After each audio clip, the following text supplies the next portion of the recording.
Alright, so this is part 2 of replacing the passenger side control arm on my 2011 Mazda 3 2.0 liter engine.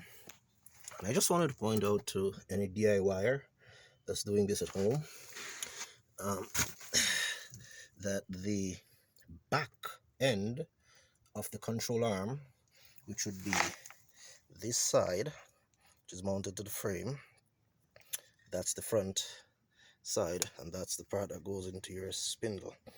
Right, so this end is actually bolted down under the bracket that is connected to your sway bar.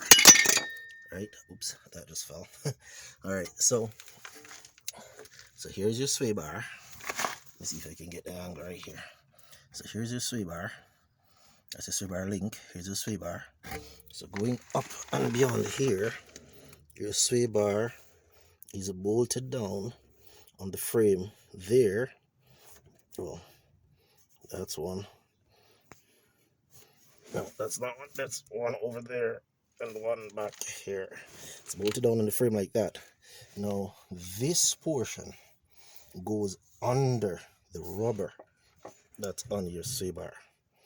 So it is actually the bracket that holds the bushing on the sway bar link that clamps, that the bolts go up through and hold this down as well. So the bolts, these two big 17, and they're 17 by the way, 17mm bolts, they're doing a dual job. They're holding the back end of the control arm as well as the clamp on the sway bar link and the sway bar in place.